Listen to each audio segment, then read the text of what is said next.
जी बेटा, अस्सलाम वालेकुम। कैसे हैं आप लोग? आ जाएं जल्दी से। सो आज हमारी लाइट नहीं है तो हम वो बोर्ड यूज़ नहीं कर सकते, तो हमने अरेंजमेंट किया है, देसी अरेंजमेंट किया है दोबारा। अपनी औकात में आ गए यू नो। जी बेटा, हम लोग पढ़ रहे थे ऑपरेशनल एम्पलीफायर, और ऑपरेशनल एम्पलीफायर में मैंने आपको लास्ट टाइम समझाया था कि बैंड विड्थ क्या होती है। Band width is a range of frequencies for which the amplifier can give the constant gain. Bandwidth, जो आइडियल ऑपरेशनल एम्पलीफायर होता है उसकी बैंडविड्थ इन्फिनिट होती है, लेकिन जो रियल एम्पलीफायर होता है उसकी बैंडविड्थ गेन पे डिपेंड करती है। जितना गेन ज़्यादा होता है उतना बैंडविड्थ कम हो जाती है। तो हमें बैंडविड्थ को बढ़ाने के लिए गेन को कम करना पड़ता है, और गेन को कैसे कम कर सकते हैं? नेगेटिव फीडबैक लेके।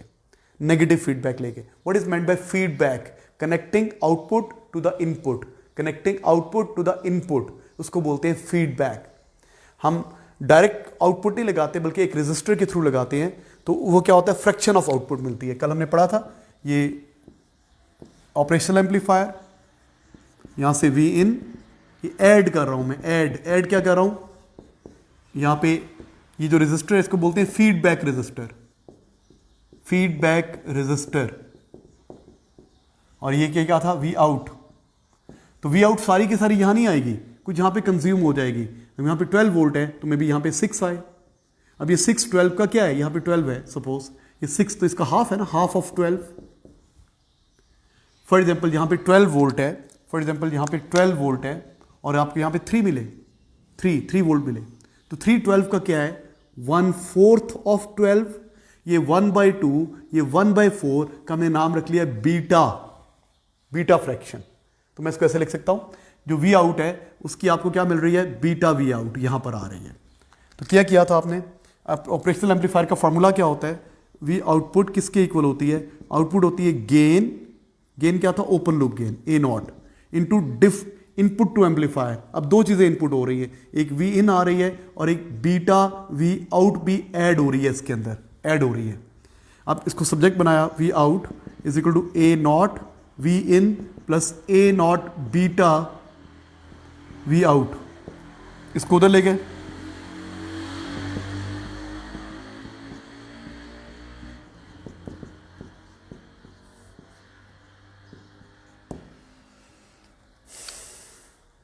ओके यहां से वी आउट कॉमन ले लिया, 1 माइनस ए नॉट बीटा, और यहां पे क्या रह गया? A naught into V in.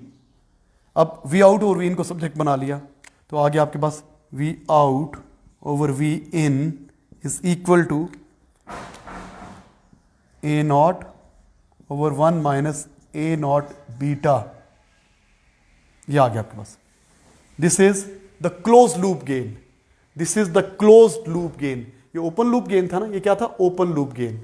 Open loop gain ये जो आया इसको खाली ए कह सकते हैं, it is close loop gain. मुझे इसको रिड्यूस करना, आई नीड कि A should be less than A naught. ये कब होगा ए नॉट? व्हेन, जब ये जो डिनोमिनेटर है ना, denominator it should be more than 1। Denominator should be more than 1, तो फिर 1 में ये ऐड होना चाहिए। तो 1 में ऐड कैसे होगा?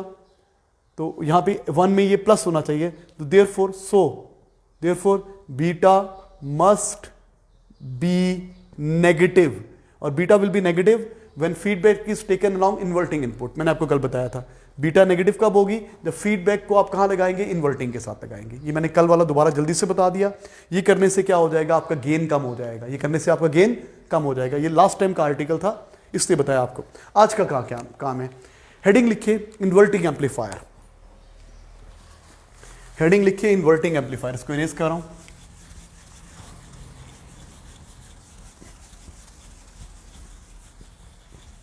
आप कहेंगे वो तुमने पढ़ा हुआ है। नहीं बेटा, आपने इन्वर्टिंग एम्पलीफायर नहीं पढ़ा।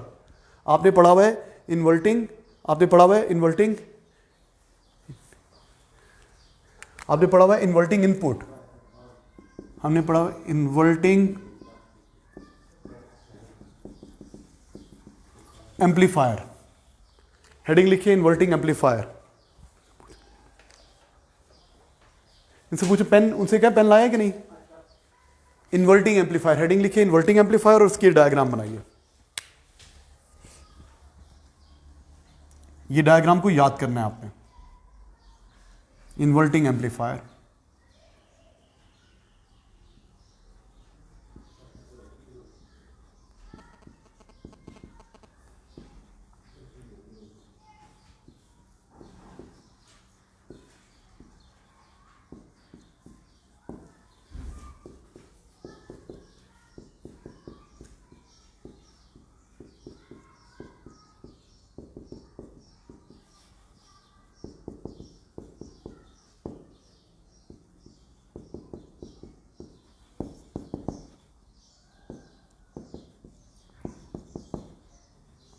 प्लीज कॉपी करिए।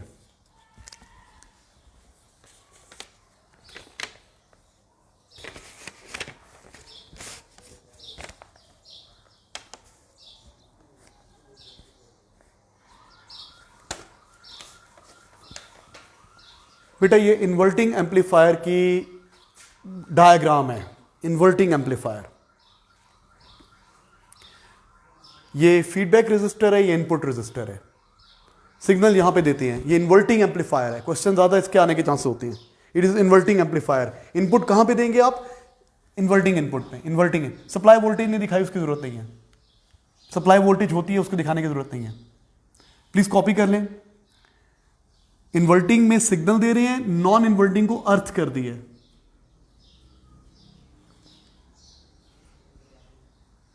जी ड्रॉ कर लें। अब ये मिटाने लगा हूं। ये इनपुट रेजिस्टर है, बस मैं इसमें जगह चाहिए यहां पे। इनपुट रेजिस्टर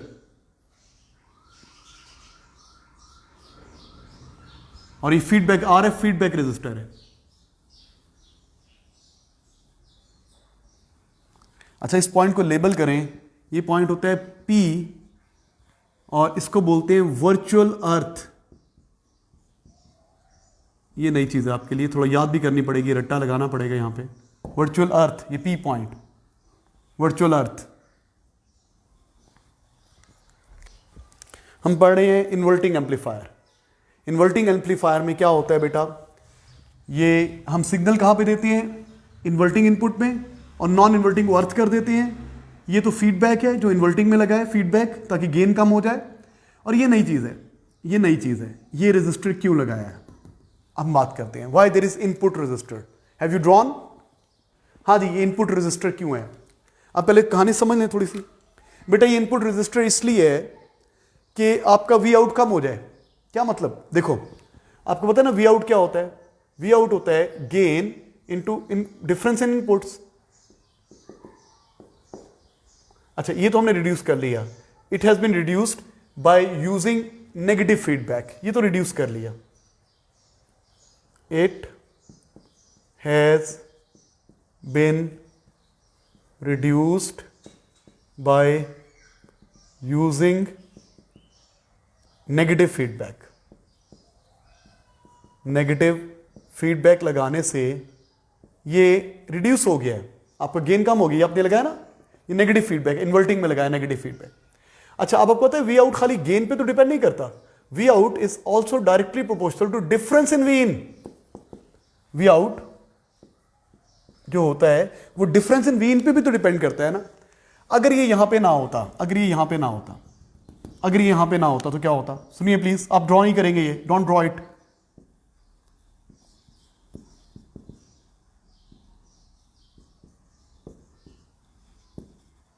बेटा अगर ये यहां पे ना हो, ये रजिस्टर यहां पे ना होता तो क्या होता?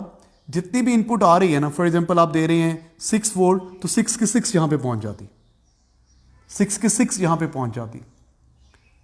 भाई देखो ना, जितनी वोल्टेज देंगे वायर के क्रॉस तो पोटेंशियल यूनिफॉर्म रहता है, यहां पे तो पोटेंशियल यूनिफॉर्म रहता है। अच्छा, अब ये रजिस्टर लगाने का क्या फायदा हुआ? आप जितनी भी वोल्टेज यहां पे देंगे तो आपको पता है ये सीरीज सर्किट बन जाएगा। ये देखो, ये सीरीज पाथ बन गया, एक पाथ बन जाएगा। आप कहेंगे करंट, इसके अंदर करंट नहीं जा सकता, इसकी इनपुट रेजिस्टेंस बहुत ज्यादा होती है, इस पर करंट एंटर नहीं हो सकता। अब देखो, अब ये एक सीरीज में पाथ बन गया, करंट यहां पे फ्लो कर सकता है। इसके यहां पे लगाने से अगर हम यहां पे 6 वोल्ट दे रहे हैं तो कुछ ना कुछ तो यहां पे कंज्यूम करेगा, तो यहां पे क्या मिलेगा? लेस देन 6 वोल्ट मिलेगी ना। भाई देखो ना, करंट पास होगा तो यहां पे 6 वोल्ट पोटेंशियल है। जब करंट गुजरेगा तो इसको वोल्टेज मिलेगी ना, इसको voltage P V is equal to I R. जब वोल्टेज मिलेगी तो यहां पे 6 से कम हो जाएगा। अच्छा, जब ये 6 से कम हो जाएगा और वैसे भी ये नेगेटिव होके ऐड हो रहा है इसके अंदर, भाई आउटपुट दोबारा इसमें ऐड होगी तो ये और कम हो जाएगा, क्योंकि आपने गेन को कम कर दिया है, नेगेटिव फीडबैक लगाया हुआ है। तो बेटा यहां पे वोल्टेज कम हो जाएगी। जब वोल्टेज कम हो जाएगी तो ये कहां पे बैठा हुआ है? ये तो अर्थ है ना, ये अर्थ पे बैठा हुआ है, zero potential.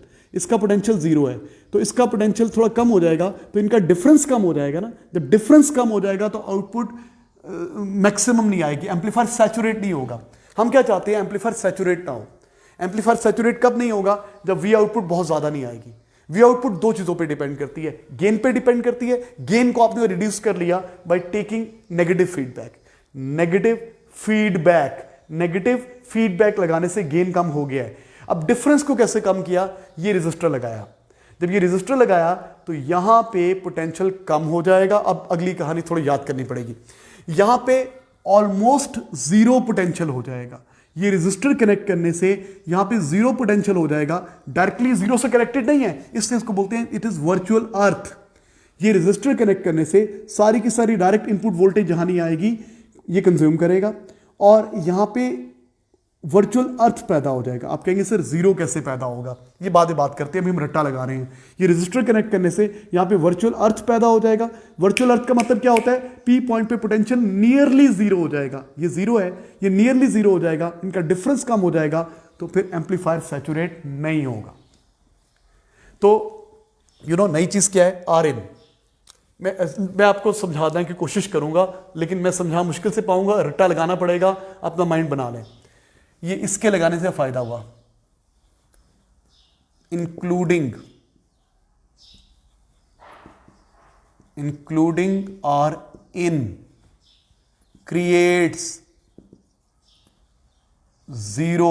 Almost zero potential at P known as virtual earth। फिर आगे बताएं, as V positive is earthed, so it is zero। तो virtual earth at P reduces the difference in inputs। क्या होता है वो, V positive minus V negative reduces difference in output, so amplifier, so V out is less chances of saturation। less, पहले रट्टे वाली चीजें तो लिखे ना, less chances of saturation। जी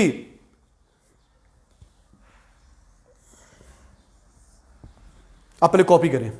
नई चीज क्या है, ये इनपुट रेजिस्टर लगा दिया। इनपुट रेजिस्टर के यहां कनेक्ट करने से यहां पे वर्चुअल अर्थ बन गया।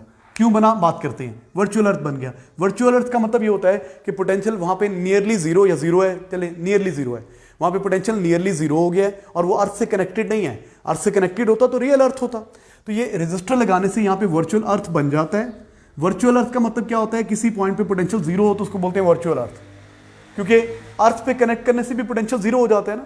तो ये अर्थ से कनेक्ट नहीं किया और यहां पे पोटेंशियल जीरो हो गया, उसको बोलते हैं वर्चुअल अर्थ। ओके, क्यों करना चाहता हूं, क्योंकि ये जीरो पे बैठा हुआ है, तो जब ये भी जीरो पे होगा बेटा, तो इनका नियरली जीरो पर होगा। आप कहेंगे जब दोनों जीरो पे होंगे तो आउटपुट जीरो आ जाएगी, नहीं, नियरली जीरो पर होगा, तो इनका आपस में डिफरेंस बहुत कम हो जाएगा। जब डिफरेंस बहुत कम हो जाएगा तो आउटपुट के सैचुरेशन होने के चांसेस कम हो जाएंगे। इसको ऐसे याद करेंगे आप, including R in creates zero potential at P known as virtual earth. फिर आपने बताया कि non inverting input it at zero, when at P there will be virtual earth, तो less difference in inputs, तो less chances of saturation, ये copy कर लें। Examiner पूछता होता है what is meant by virtual earth, why it is necessary। तो virtual अर्थ क्यों चाहिए होता है, वर्चुअल अर्थ का मतलब होता है यहां पे पोटेंशियल जीरो हो, एक बात।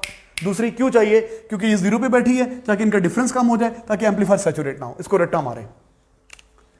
अब मैं थोड़ा समझाने की कोशिश करूंगा, मैं अपनी कोशिश में कामयाब होने के चांसेस बहुत कम है, आप इसको याद करेंगे। इन्वर्टिंग एम्पलीफायर की बाइसिंग को रट्टा मारो, कनेक्ट करने को। इन्वर्टिंग इनपुट है तो इसको तो अर्थ कर देंगे और सिग्नल यहां पे देंगे। जब सिग्नल यहां पे देंगे तो ये एक रेजिस्टर ये लगा दिया, बाकी तो पता ही है फीडबैक, नेगेटिव फीडबैक होता है, फीडबैक रेजिस्टर लगा दिया, और यहां पे क्या कर दिया, एक रेजिस्टर लगाने से यहां पे वर्चुअल अर्थ बन गया। क्यों बना, बात करते हैं। यहां पे वर्चुअल अर्थ बन गया, ये रेजिस्टर लगाने से यहां पे पोटेंशियल कम तो होगा ना यार, ये तो पता है ना, जब करंट पास होगा यूं बारों बार, या यूं करके यूं आएगा, या यूं करके यूं जाएगा, यहां पे पोटेंशियल इसके इक्वल तो नहीं रहेगा, कम हो जाएगा। आइडियली क्या है, यहां पे जीरो हो जाए। ये भी जीरो है, ये भी जीरो हो जाए, नियरली जीरो हो जाए, इनका डिफरेंस बहुत कम हो जाएगा, तो एम्पलीफायर सैचुरेट नहीं होगा। यहां तक बात क्लियर है? कॉपी कर लिया तो मुझे लिखिए यस, कॉपीड।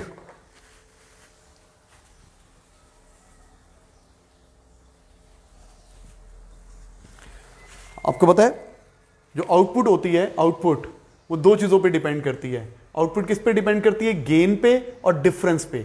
गेन को कैसे कम किया? नेगेटिव फीडबैक लगा के। इनको कैसे कम किया? ये कैसे कम हुआ?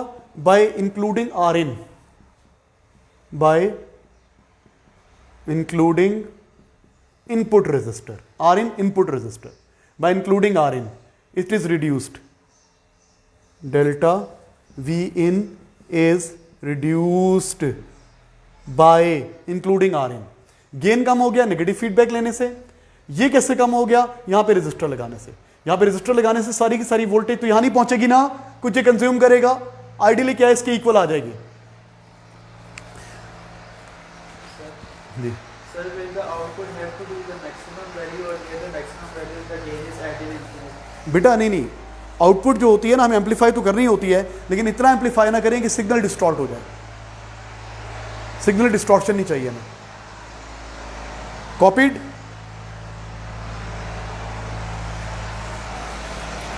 ये भी लिखें,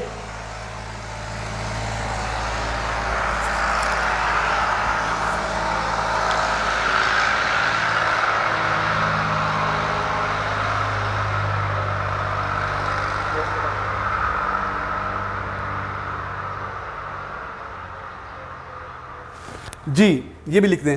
वी आउट जो होता है साइड पे गेन, गेन कैसे रिड्यूस किया? नेगेटिव फीडबैक लेके।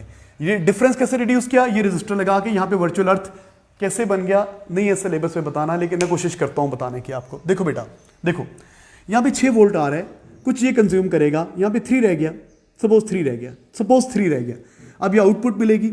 आउटपुट फॉर एग्जाम्पल मिल रही है आपको, यहां पे आ गया 3 volt, suppose suppose suppose 3 volt आ गया, तो आउटपुट मिल रही है आपको -12। अब -12 का कुछ पार्ट यहां पे आ गया -2, -2 इसमें ऐड हुआ, तो अब ये बन गया -3 नहीं रहा, 3 आ रहा था, अब ये -2 ऐड हुआ तो क्या बन गया 1। अब 1 की आउटपुट बनी, 1 की आउटपुट आ रही है -7। जब 1 इनपुट बन गई, ये साइकिल चल रहा है, यहां पे ये साइकिल चल रहा है। अब ये -7, इसका यहां पे ऐड हो रहा है 0.4 ऐड हो गया, तो 1 में -0.4 ऐड होगा तो कितना रह जाएगा? 0.6। तो ये इनपुट आउटपुट साइकिल चलता रहेगा, चलता रहेगा। कब तक चलता रहेगा? जब तक इन दोनों की वैल्यू नियरली सेम ना हो जाए। अब ये तो 0 पे बैठा हुआ है ना, तो इनपुट आउटपुट साइकिल कब तक चलता रहेगा? जब यहां पे 0 है तो यहां पे नियरली 0 ना हो जाए। नहीं समझ में आया? ओके, दोबारा बताता हूं। देखो, इनपुट फिक्स थोड़ी है। अगर तो ये ना होता तो जो यहां दे रहे हैं वो यहां पे आ जाती, ठीक है? अगर ये ना होता तो फिर अब हमने क्या किया, ये लगा दिया।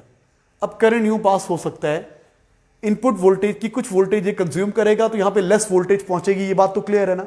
अब ये इनपुट बन जाएगी, जो भी वोल्टेज पहुंचेगी, आउटपुट दोबारा इनपुट पे शामिल होगी। ये साइकिल चलता रहेगा ना। ये इनपुट है, यहां पे आउटपुट हो रही है, दोबारा इनपुट पे शामिल हो रही है, फिर वो दोबारा इनपुट, नई इनपुट बन रही है, दोबारा आउटपुट बन रही है, फिर वो नई इनपुट बन रही है।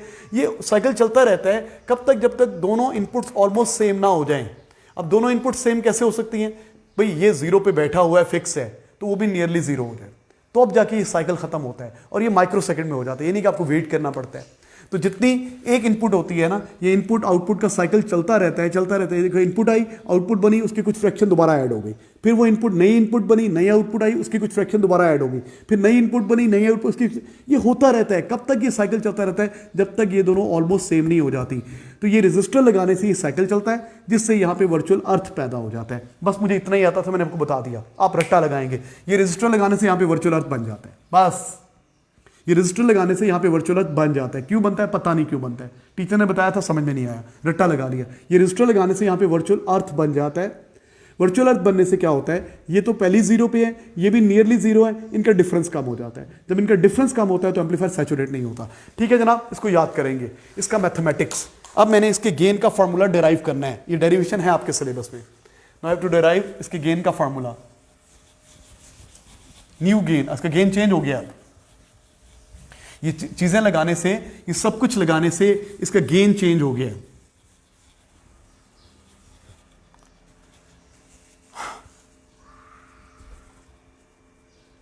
बस ये रजिस्टर लगाने से यहाँ पे जीरो बन जाता है, बस ये रजिस्टर लगाएंगे यहाँ पे जीरो बन जाएगा। ओके बेटा, now listen to me please.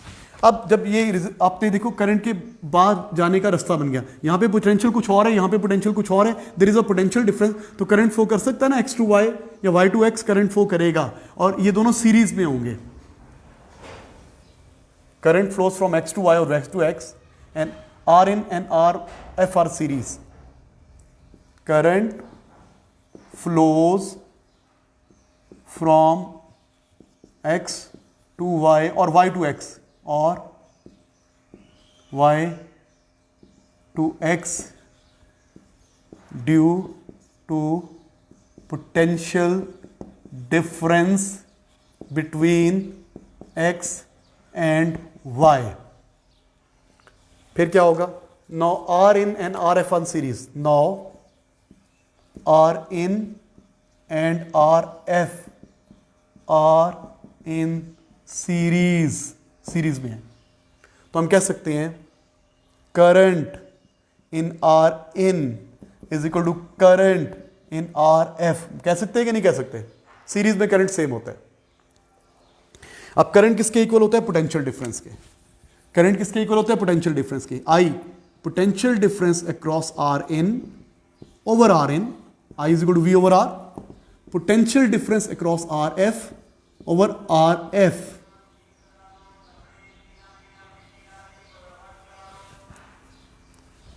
जी जनाब।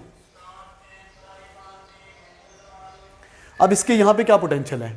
इसके यहां पे V in लिखा हुआ है, इस जगह पे क्या लिखा हुआ है? V in। इस जगह पे क्या है? जीरो। यहां पे क्या लिखा हुआ है? इसके पोटेंशियल डिफरेंस क्या है इसके अक्रॉस, R in के अक्रॉस? यहां पे V in लिखा हुआ है, V in यहां पे लिखा हुआ है जीरो, तो ये क्या बन जाएगा? ऊपर लिखता हूं R in के अक्रॉस, यहां पे लिखा हुआ है V in minus zero, this minus this, इसका पोटेंशियल डिफरेंस।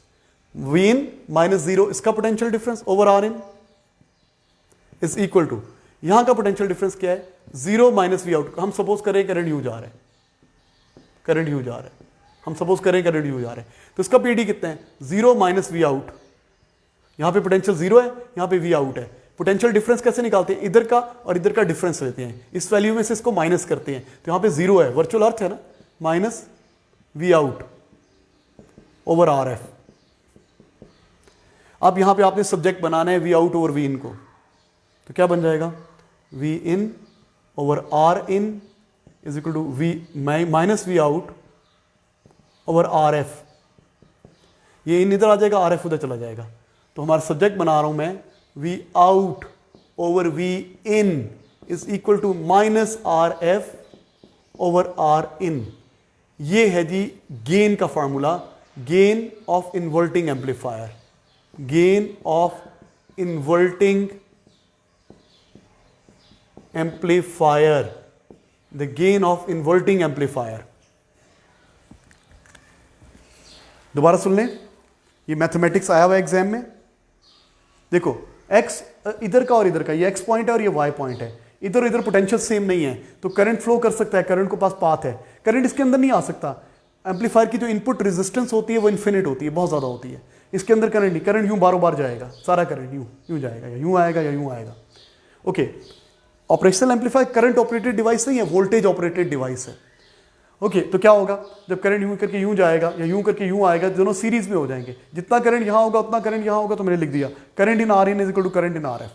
अब करंट का फॉर्मूला होता है I is equal to V over R, potential difference across this over इसकी रेजिस्टेंस, और potential difference across this over this की रेजिस्टेंस। अब वी इन, इसके क्रॉस पोटेंशियल डिफरेंस कितना है? यहाँ पे वी इन है, यहाँ पे जीरो है, V in minus zero over इसकी रेजिस्टेंस, और इसका पोटेंशियल डिफरेंस कितना है? यहाँ पे जीरो है, यहाँ पे वी आउट है, zero minus V out over R F को सॉल्व किया, वी आउट और वी इन को सब्जेक्ट बना लिया, तो न्यू गेन आ गया। तो एम्पलीफायर का जो गेन होता है वो किसके इक्वल होता है? Minus R F over R in. Inverting amplifier का गेन इसके इक्वल होता है, इन्वर्टिंग एम्पलीफायर। जी टेलीकॉम की लेक्चर्स की टाइमिंग बताना, 9 to 10:30। अच्छा ठीक है, लाइट आ गई। अच्छा हाँ जी, टेलीकॉम की लेक्चर्स की टाइमिंग सर जीशान साहब ने हमें बताई थी कि सब बच्चे फ्री होंगे कितने बजे? 9 to 10:30। 9 to 10:30। जिन बच्चों सुबह के टाइम 9 to 10:30 सुबह के टाइम जूम पे सर हारिस प्ले कर देंगे लेक्चर्स। जिन बच्चों ने नहीं लिए हुए वो लेक्चर्स दे लें, ठीक है। अब मैं आपके लिए यही कर सकता हूँ। तो आपने जिन बच्चों ने लेक्चर नहीं लिए हुए तो वो टेलीकॉम के लेक्चर लेने 3-4 दिनों में खत्म हो जाएगा, एक दिन में 2-2 चलाएंगे, ठीक है। सर से कोऑर्डिनेट कर लेंगे आप लोग। जिन्होंने जो लेक्चर नहीं देखे हुए, अपने नोट्स कंप्लीट नहीं है, वो देख सकते हैं वहाँ पे। थोड़ी थोड़ी आवाज़ में भी कट सकती है, वो हो सकती है, लेकिन आपको समझ आ जाएगा इंशाल्लाह। जिन्होंने देखे हुए उनको देखने की जरूरत नहीं है जी। कॉपीड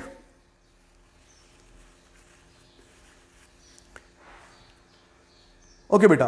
अब आपसे एग्जामिनर पूछेगा कि बताएं जी आउटपुट को क्या होगा अगर हम आर एफ बढ़ा देंगे, आउटपुट को क्या होगा अगर आर इन बढ़ा देंगे। तो आपको पता है अगर आर एफ बढ़ा देंगे इसका गेन क्या बन गया है, इसका गेन है minus R F over R in. Minus का मतलब होता है ये इन्वर्टिंग है ना, यहाँ पॉजिटिव दोगे तो नेगेटिव मिलेगा, नेगेटिव दोगे तो पॉजिटिव मिलेगा, बस का मतलब ये होता है नेगेटिव का मतलब, और कोई मतलब नहीं होता। नेगेटिव का मतलब ये होता है कि इनपुट अगर पॉजिटिव होगी तो आउटपुट नेगेटिव मिलेगी। इन्वर्टिंग एम्पलीफायर है ना, इन्वर्ट कर देगा। यहाँ नेगेटिव दोगे तो आंसर पॉजिटिव मिलेगा। अच्छा, अब आपको पता है अगर मैं आर एफ बढ़ा दूंगा, आर एफ बढ़ा दूंगा तो गेन बढ़ जाएगा। जब गेन बढ़ जाएगा तो वी आउट क्या हो जाएगी, सादा हो जाएगी। आर एफ के बढ़ाने से गेन बढ़ जाएगा। और अगर मैं आर इन बढ़ा दूंगा, ऑपोजिट, अगर मैं इनपुट रेजिस्टर की वैल्यू बढ़ा दूंगा, इनपुट रेजिस्टर की वैल्यू बढ़ा दूंगा तो गेन कम हो जाएगा, तो आउटपुट कम हो जाएगी। तो कितनी अच्छी चीज बन गई। आप जस्ट इन दोनों की वैल्यूज चेंज करें, अपनी मर्जी का गेन ले लें। यहां पे लगा लें ना वेरिएबल रेजिस्टर, और वहां पे लगा लें सीआरओ। देखते रहे कब तक सिग्नल सही रहता है, मैक्सिमम गेन कर लें जब तक सिग्नल सही रहता है। आउटपुट पे सीआरओ लगा लिया ना, सीआरओ में देखा कि सिग्नल फ्लैट तो नहीं हो रहा, तो ये हमने बहुत अच्छी डिवाइस बना ली। यहां पे वेरिएबल रजिस्टर लगा लें, यहां पे वेरिएबल रजिस्टर लगा लें, अपनी मर्जी का गेन ले लें। तो इन्वर्टिंग एम्पलीफायर में हमने तारें ऐसे लगाई कि एम्पलीफायर का ओपन लूप गेन इन्फिनिट है। आप कहेंगे सर वो तो इन्फिनिट नहीं होता, आइडियल एम्पलीफायर है। ओपन लूप गेन, जब ये फीडबैक नहीं लगा होता, ये क्लोज लूप बन गया है। अब इसका गेन चेंज हो गया, अब इन्फिनिट नहीं रहा, अब मेरी मर्जी का चलेगा। मैं ये दो वैल्यू सेलेक्ट करूंगा, गेन आ जाएगा। फॉर एग्जाम्पल ये 10,000 ओम्स है, ये 1000 ओम्स है, तो गेन क्या आएगा, गेन आएगा -10,000 ओवर 1000, क्या आ जाएगा, गेन आ जाएगा -10। तो अगर आप यहां पे देंगे प्लस 0.2 वोल्ट तो आपका आउटपुट क्या मिलेगी, 10 से मल्टीप्लाई हो जाएगा, -2 मिलेगी। अगर आप इनपुट ये दे रहे हैं तो आउटपुट -10 से मल्टीप्लाई होगी, तो क्या हो जाएगी, -2 वोल्ट। तो बेटा ये चीज कनेक्ट करने से, ये चीज कनेक्ट करने से क्या हो गया, एक नई चीज बन गई जिसके गेन को हम चेंज कर सकते हैं according to our choice. Is it clear to you? Okay, next heading लिखिए। इसके मैं क्वेश्चन करवाना चाहता हूं, फिर मैं आप चाहता हूं नॉन इन्वर्टिंग एम्पलीफायर पढ़ाऊं, और अब मैंने यहां पे ऑन नहीं किया हुआ। क्या करूं। चलें, नॉन इन्वर्टिंग एम्पलीफायर जो है ना वो मैं आपको कल कराता हूं, आखिरी है। आज मैं आपको कैरेक्टरिस्टिक्स ऑफ एम्पलीफायर लिखवा, रट्टा लगवा देता हूं, रट्टे वाली चीजें। इसके क्वेश्चन बहुत सारे कर सकते हैं हम। हाँ जी, लिखिए कैरेक्टरिस्टिक्स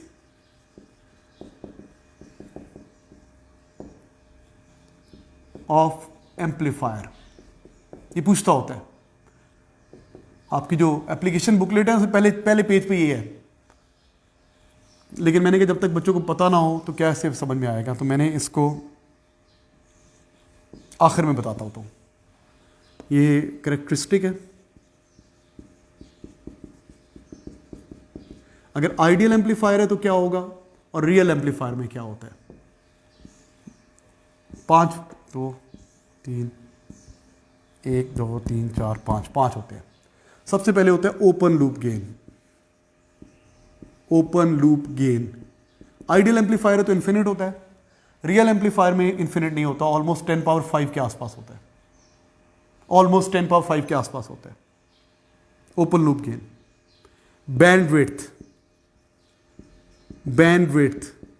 अगर आइडियल एम्पलीफायर है तो इन्फिनिट होती है, अगर रियल एम्पलीफायर है तो depends on gain, depends on gain. पता है आपको ना, गेन ज्यादा होगा तो बैंडविड्थ कम होगी।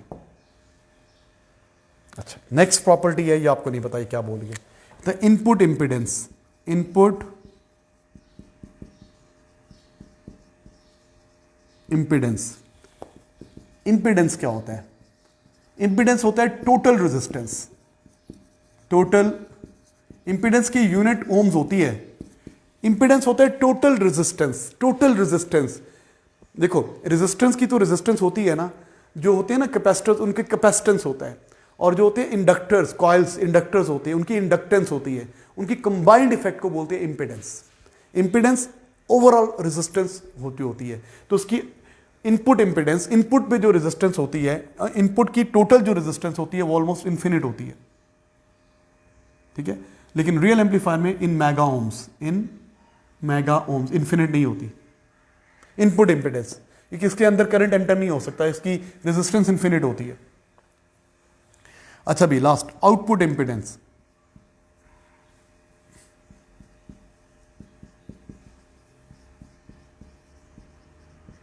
आउटपुट इम्पिडेंस, आउटपुट रेजिस्टेंस इसकी होती है जीरो रियल एम्पलीफायर की, लेकिन आमतौर पे जीरो नहीं होती, ये होती है 10 to 100 ऑफ ओम्स तक, almost 5 ohms to 100 ohms, infinite नहीं होती, आउटपुट जीरो नहीं होती, सॉरी।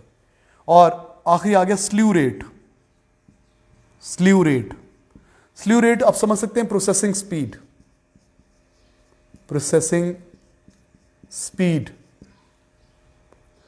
क्या आपने जैसे इनपुट दी आउटपुट कितने टाइम बाद आई, फौरन आ गई, तो फिर क्या हो गया, स्ल्यू रेट इन्फिनिट है। जैसे ही आप इनपुट दे रहे हैं, अगर आइडियल एम्पलीफायर है, जैसे इनपुट देंगे वैसे आउटपुट मिल जाएगी, उसका स्ल्यू रेट इन्फिनिट होगा। स्ल्यू रेट, इनपुट और आउटपुट, जैसे इनपुट देंगे वैसे आउटपुट मिल जाएगी, इसका मतलब है इसका स्ल्यू रेट इन्फिनिट है। लेकिन लेकिन लेकिन जो रियल एम्पलीफायर होते हैं उनका स्ल्यू रेट इन्फिनिट नहीं होता, इनपुट के देने में और आउटपुट के मिलने में कुछ टाइम डिले आता है। 10 वोल्ट की प्रोसेसिंग में 10 वोल्ट पर माइक्रोसेकेंड का डिले आता है, 10 वोल्ट पर माइक्रोसेकेंड, मतलब 1 वोल्ट की 10 वोल्ट की प्रोसेसिंग होती है ना, तो 1 माइक्रोसेकेंड का डिले आ जाता है। तो स्ल्यू रेट आमतौर पे 10 वोल्ट पर माइक्रोसेकेंड होती है, इन्फिनिट नहीं होती। Is it clear to you? तो ये करेक्टरिस्टिक्स हैं, इनको रट्टा मारना है आपने। 5 करेक्टरिस्टिक्स हैं, आइडियल होगी तो सब चीज़ें इन्फिनिट है, एक जीरो है। रियल का आपको वैल्यूज, रियल की पूछता नहीं है, वो आइडियल की पूछता है आमतौर पे, लेकिन मैंने रियल भी साथ साथ रिलेट कर दिया। आइडियल एम्पलीफायर होगा, आइडियल ऑप एम्प होगा तो ये वैल्यूज होंगी, रियल होगा तो ये होंगी। 1-2 तो पढ़ चुके हो तुम लोग, ठीक है। प्लीज कॉपी करें। कितना टाइम रहता है? 15 मिनट है, तो मैं पढ़ा देता हूँ, फिर क्वेश्चन कल कर लेंगे, खत्म करते हैं इसको। हाँ जी, कैरेक्टरिस्टिक्स ऑफ एम्पलीफायर कॉपी कर लें। कैरेक्टरिस्टिक्स ऑफ एम्पलीफायर कॉपी कर लें प्लीज। कॉपीड, याद करने हैं ये, याद करने हैं ये।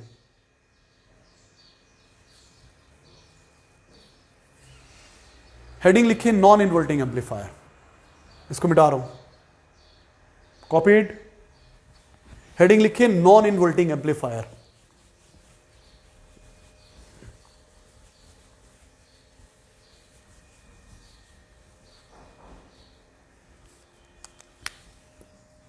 नॉन इन्वर्टिंग, मैं क्वेश्चन नहीं चला कल करा दूंगा, जिंदगी रही तो। Non inverting amplifier. अच्छा, इन्वर्टिंग एम्पलीफायर अभी आपने पढ़ा है, क्या था इन्वर्टिंग एम्पलीफायर में? ये अर्थ था पॉजिटिव वाला, और यहां पे सिग्नल दे रहे थे आप, यहां पे वर्चुअल अर्थ था, ये आउटपुट थी, ये RF था, ये Rin था, और यहां पे Vin थी, और यहां पे वर्चुअल अर्थ था। ये क्या था? Inverting amplifier. Non inverting amplifier इसके ऑपोजिट हो जाएगा। क्या मतलब?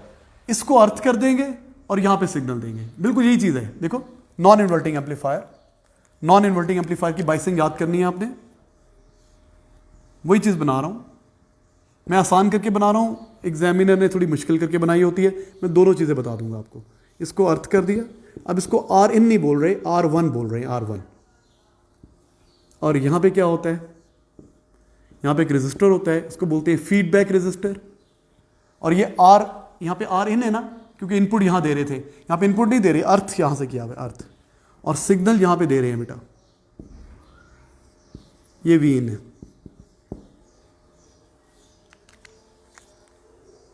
बस ये दो रिप्लेस हो गई हैं। इस इधर आ गया इनपुट, इधर ये इनको इंटरचेंज हो गई, इंटरचेंज। ये इन्वर्टिंग एम्पलीफायर था, ये नॉन इन्वर्टिंग एम्पलीफायर है, नॉन इन्वर्टिंग एम्पलीफायर। इतना आसान नहीं बनाया हुआ बुक वालों ने, या एग्जाम में भी इतना आसान नहीं बना होता, वो एग्जाम में ऐसे बना होता है। मैं बता दूं आपको, क्वेश्चन इस तरह बना होगा, यही वही चीज़ है, बना ऐसे होगा। देखो कितना उन्होंने मुश्किल करके बनाया हुआ है इसको।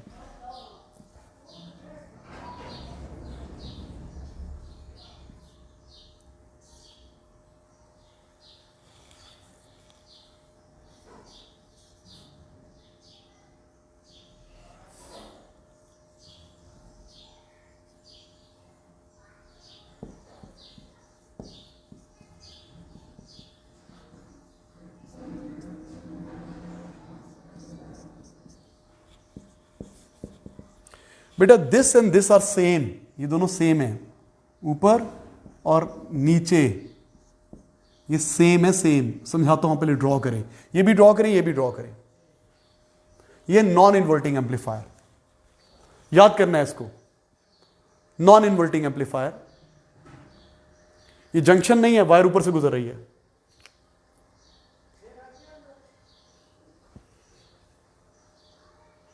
This is non inverting amplifier. इससे रिलेट करना बड़ा आसान था, आपस में इनको रिलेट करना बहुत आसान था। देखो यहां पे क्या था, इनपुट यहां आते रहे थे, अर्थ यहां कर रहे थे, तो मैंने इनपुट यहां लगा दिया, अर्थ वहां कर दिया, बिल्कुल इजी था अंडरस्टैंड करना। लेकिन अब देखो जरा प्लीज, ये दोनों सेम है। कैसे? देखो आउटपुट में और यहां पे R1 के साथ, देखो इस पॉइंट को बोलते हैं X, ये X पॉइंट है, X पॉइंट, ये X पॉइंट है। तो RF रजिस्टर कहाँ लगा हुआ है? आउटपुट और X के दरमियान। तो यहाँ भी आउटपुट रजिस्टर कहाँ लगा हुआ है? RF रजिस्टर कहाँ लगा हुआ है? आउटपुट और X के दरमियान, और इन्वर्टिंग से कनेक्टेड है। ये नेगेटिव फीडबैक है, ये नेगेटिव फीडबैक, इन्वर्टिंग से कनेक्टेड है, नेगेटिव फीडबैक। और अर्थ और X के दरमियान R1 है। तो यहाँ भी देखो ना, अर्थ और X के दरमियान R1 है, इनपुट यहाँ पे दे रहे हैं, तो दीज आर सेम। ये है नॉन इन्वर्टिंग एम्पलीफायर। इसकी बाइसिंग याद करनी है। इसकी गेन का फॉर्मूले की डेरिवेशन सिलेबस पे नहीं है, समझा दूंगा। इसके गेन का फॉर्मूला होता है 1 + RF/R1। इसके गेन का ये फॉर्मूला होता है। इसकी गेन का एक्सप्रेशन कैसे आया, डेरिवेशन नहीं चाहिए, रट्टा चाहिए, लेकिन मैं समझा दूंगा। इसके गेन का ये फॉर्मूला होता है। पहले तो मैंने रट्टा ये लगवाया, ये आपको आता है तो ये बना लोगे। ये है जी नॉन इन्वर्टिंग एम्पलीफायर। यहां पे पॉजिटिव इनपुट देंगे, आउटपुट भी पॉजिटिव मिलेगी, नेगेटिव देंगे, आउटपुट भी नेगेटिव मिलेगी।